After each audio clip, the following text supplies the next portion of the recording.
नमो तस्से भगवतो अरहतो सम्मा सम्बुद्धस्से। नमो तस्से भगवतो अरहतो सम्मा सम्बुद्धस्से।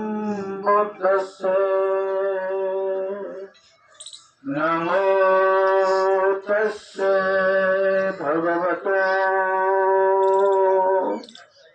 अरहतो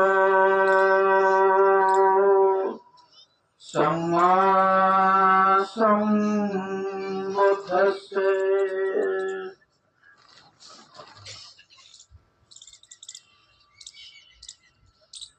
महाकारुणिक भगवान गौतम बुद्ध को सत सत नमन करते हुए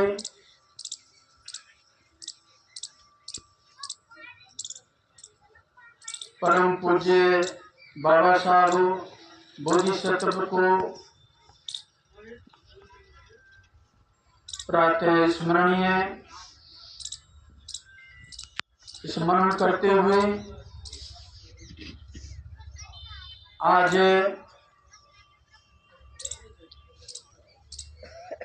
इस श्रद्धा महेंद्री जी के परिनिर्वाण में आप सभी श्रद्धावान उपासका हैं, उपस्थित श्रद्धावान उपासक और उनके परिवारीजन, श्रद्धेय चरण सिंह जी, उनकी 3 बेटियां, 2 बेटे और सभी उपस्थित समाज। आज की जो एक पुण्य अनुमोदन के लिए यहाँ पर श्रद्धेय चरण सिंह जी ने और उनके परिवारीजनों ने, क्योंकि महेंद्री जी तो हमारे बीच में नहीं है और वो अपने जीवन के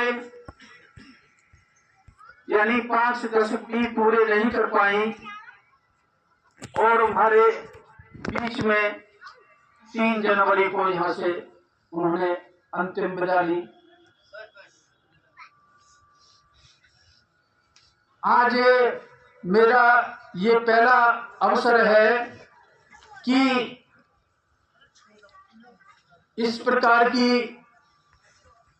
पुण्य अनुमोदन में आज जो मैं श्रद्धावान उपासक उपासिकाओं को देख रहा हूँ, ये मेरा पहला अनुभव है कि आज जो मैं उनके पुण्य अनुमोदन में इस प्रकार की उपस्थिति को देख रहा हूँ। मुझे करीब 10 साल हो गए भिक्षु जीवन में, तो ये मेरा पहला अवसर है। अनेक अवसर आते रहते हैं और आज महेंद्री जी हमारे बुद्ध विहार पे करीब 3 बार गई थी सोंडा में, तो उन्होंने पहले ही अवसर पर ये हमको फीलिंग यानी अनुभूति के स्तर पर जान गए थे कि उनसे ज्यादा चरण सिंह से ज्यादा उनके अंदर बहुत क्षमता थी, यानी श्रद्धे इतनी श्रद्धा और उनके अंदर जो गुण देखे हमने, वाकई में मैं देखता हूँ कि आज जो है जो आज हमारा जो फीमेल समाज दिखाई दे रहा है, उनके व्यवहार से और उनके इस यानी विद्वता के आधार पर भी, नेचर के आधार पर और उनके व्यक्तिगत यानी उनका अनुभव जो था वो एक स्मरणीय था। तो आज हम देखते हैं कि जीवन में हमारे जो बौद्धाचार्य हैं, धम्माचार्य हैं, इन्होंने भी अपनी बात उनके विषय में रखी और जो भी अभी ये विपश्यना साधना करके आए हैं हस्तिनापुर से, इन्होंने भी अपना अनुभव रखा। तो मैंने काफी सबका अनुभव देखा है कि उनके प्रति कितना भावना थी, क्योंकि वो एक जागरूक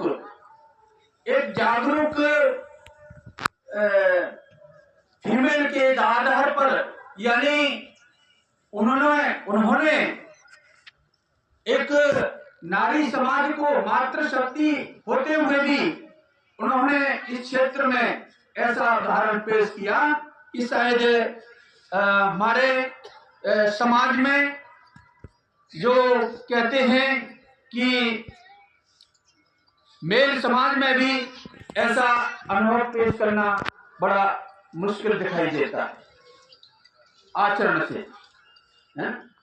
उनके अंदर सब प्रकार से धर्म जो है धर्म समाया हुआ था, यानी आचरण में इतनी निष्कलंक, इतनी स्वच्छ छवि और उनके चरित्र से, उनके नैतिक व्यवहार से ये पता लगता था कि वाकई में ये कितनों को उन्होंने मार्गदर्शन किया होगा अपने व्यवहार से। तो मैं भी आज मेरा भी पुण्य अनुमोदन करने का जो अवसर मिला, उनके आचरण से 3 बार गई हमारे बुद्ध विहार पे, तीनों बार मतलब उन्होंने इस तरह से अपना आचरण से और ये देखा कि धम्म के प्रति, तथागत बुद्ध के प्रति, बाबा साहब के प्रति कितना उनका अटूट विश्वास था, है? तो इन्हें मैं खुद अनुभव करता हूँ कि इस तरह की हम अभाव को पूर्ति नहीं कर सकते। अभाव उनका हमेशा ये महसूस रहेगा कि उनकी पूर्ति कौन करे। उनकी बेटियों ने जो साहस करके इस समाज को अपने विचार व्यक्त किए, भावनाओं को उन्होंने उद्गार किया है, वो हमारे लिए एक बहुत बड़ी बात है कि उन्होंने किस तरह से अपने परिवार में रह करके, अपने मम्मी पापा के साथ रहते हुए उन्होंने किस तरह से उनके सामंजस्य बना करके किस तरह से अपने मोमेंट को आगे बढ़ाना चाहती हैं, वो भी आपके सामने सब उन्होंने रखा। तो देखिए, भगवान ने कहा है अनिच्चावत संखारा उपाद वै धम्मिनो उपजित्वा निर्झंती तेसं भूप समो सुखो।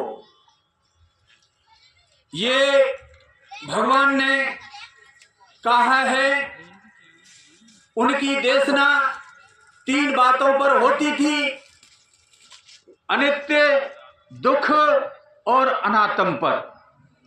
तो पहली गाथा उन्होंने कहा अनिच्चावत संखारा उपाद वै धम्मिनो उपजित्वा निर्झंती तेषां कूपसमो सुखो।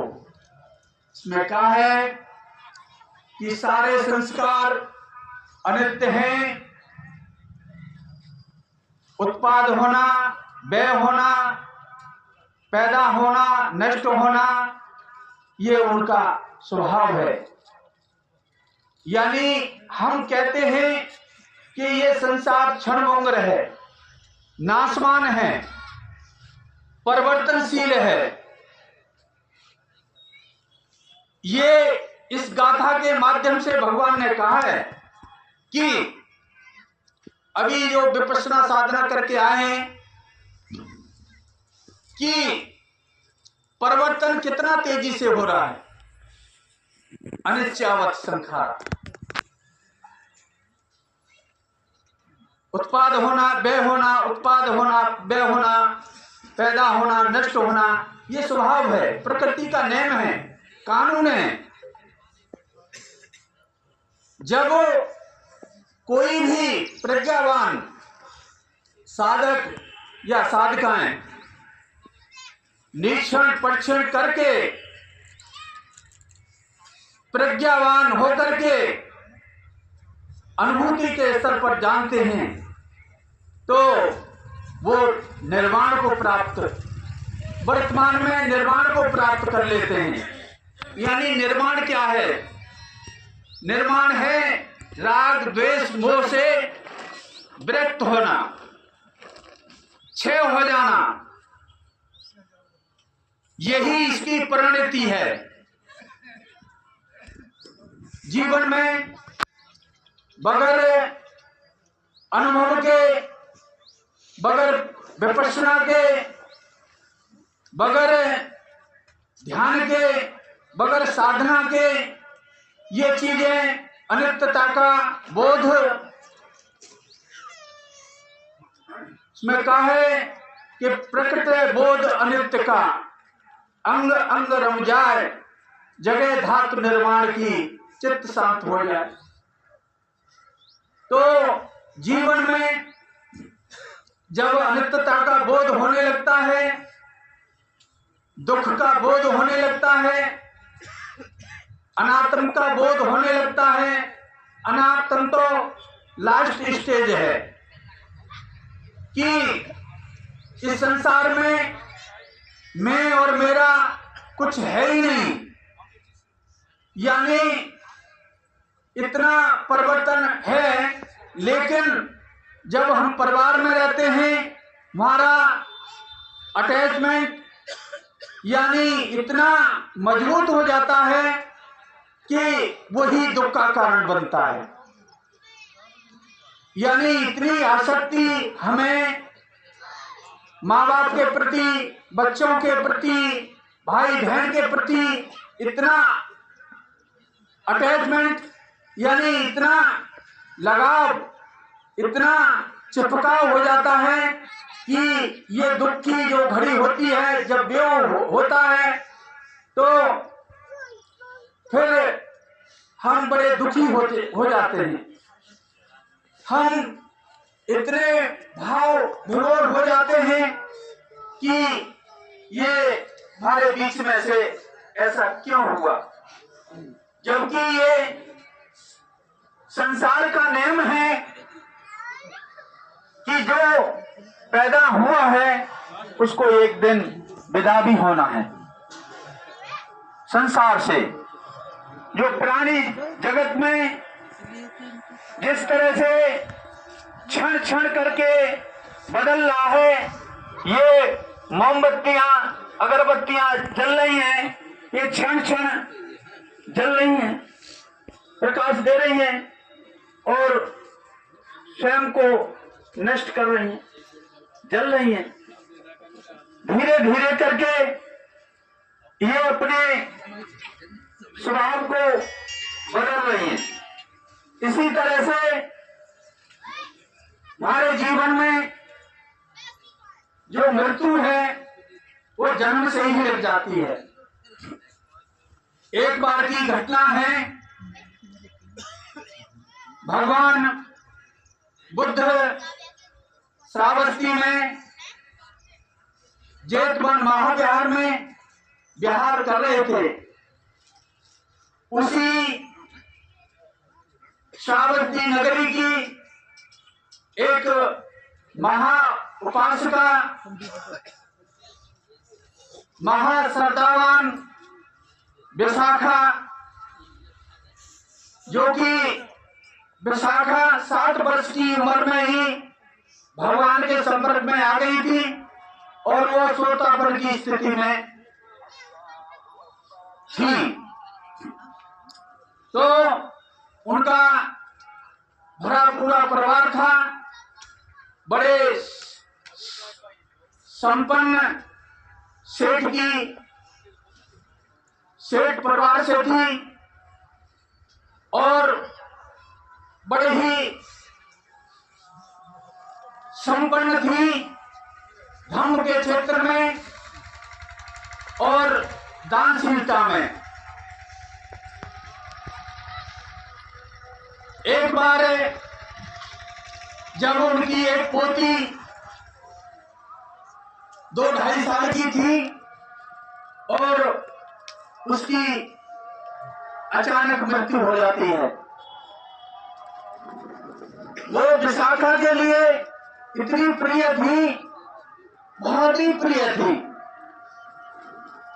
और यानी भगवान बुद्ध के संपर्क में आते हुए भी उसने उस पोती के वियोग में इतनी भाव विभोर हो गई, इतना उसके सदमा बैठा कि उसने अपने बाल गीले करके अपना शोक प्रकट करना शुरू कर दिया।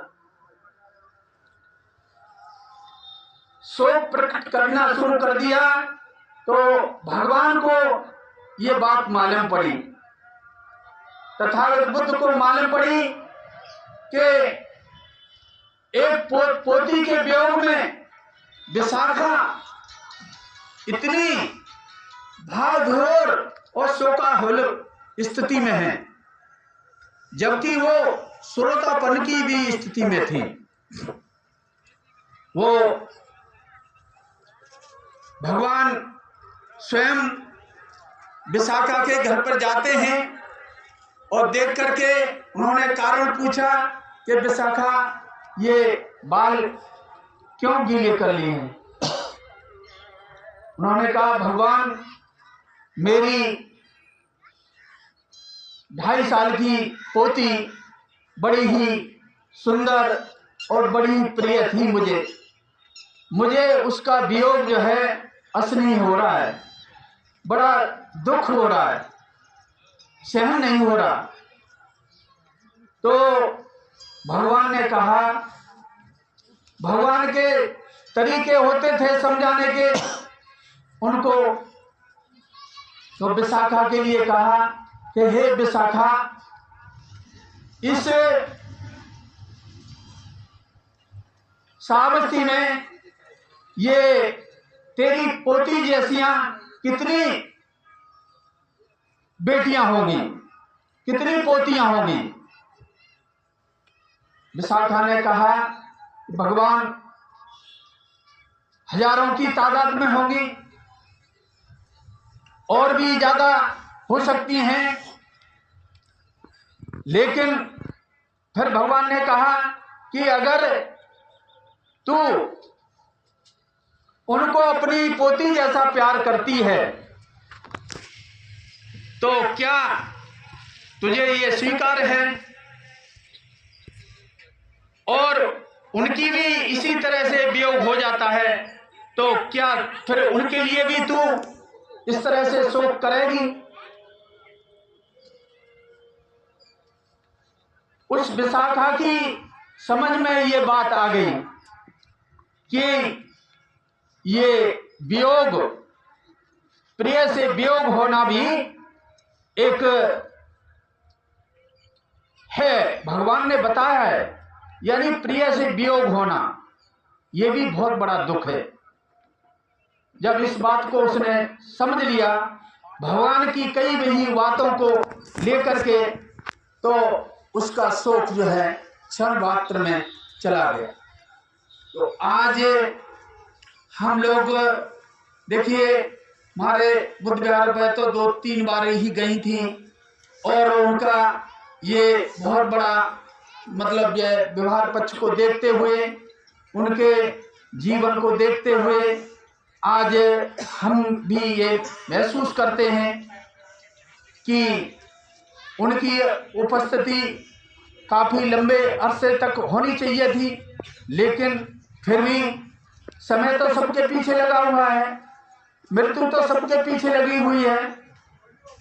उनको जाना निश्चित था, लेकिन फिर भी हम जो उन्होंने अपने आदर्श उपस्थित किए अपने परिवार में और समाज के लिए, देश के लिए, राष्ट्र के लिए, उनका हमें ध्यान रखते हुए उनके आदर्शों का जितना हम परिवार के लिए तो बहुत ही महत्वपूर्ण है। और मैं श्रद्धेय चरण सिंह से भी ये कहूँगा कि वो उनके जो भी उनके सुपन थे, उनके जो अधूरे, जैसे हम लोग कहते हैं कि उन्होंने कुछ अपने जो अधूरे काम छोड़ गए हैं, आप अपनी उनकी पूर्ति के लिए अगर आप जो है पुण्य अनुमोदन से आप संकल्प लेते हैं आज, तो निर्भय होकर के और निडर रह करके ये संकल्प लेंगे कि हम उनके आदर्शों का हम जो है जीवन में उपस्थित करने का पूरा हम संकल्प लेते हैं समाज के साथ। ये उनका कर्तव्य बनता है। आपने देखा है चरण सिंह जी, अपनी बेटियों ने संकल्प लिया, आपके बेटों ने संकल्प लिया, तो आप तो इस परिवार के स्तंभ हैं, मुखिया हैं। अब जो बराबर का हिस्सा था जिम्मेवारियों का, लेकिन अब सारी जिम्मेवारियां आपके ऊपर आ पड़ी हैं, तो उनको भी भगवान बुद्ध की देशना के साथ बाबा साहब के एक त्याग को देख करके आप ये भी संकल्प लेंगे कि मैं समाज में काम करता रहूंगा, लोगों को जागरूक करने का और आदर्शों का हम पूरा पालन करते हुए। तो मैं आप सभी के लिए, उनके लिए ये कि जहां भी हो उनकी मंगल कामना के लिए हम जो है पुण्य अनुमोदन करेंगे।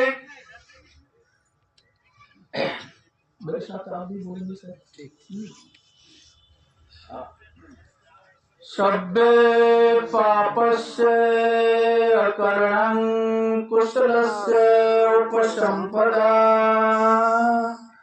सचित्य प्रयोजनम् एतं बुद्धानुशासनम्।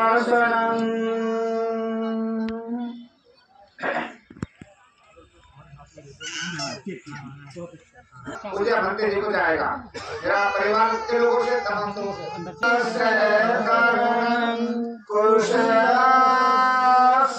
उपसंपदा सचित परियोजनम् एतं बुद्धानुशासनम्। धम्मं चरेत् सुचरितं चरितं चरेत् धम्मचारी सुखं सेति अस्मिन् लोके परं च न तावता धम्मधरो यावता बहुभाषति यो च सुत्वानं धम्मं कायेन पश्यति शरीरे। बुद्धो मे शरणं वरम् एतेन सत्यवचनेन भवतु मे जयमङ्गलम्। नास्ति मे शरणं ह्ययम् धम्मो मे शरणं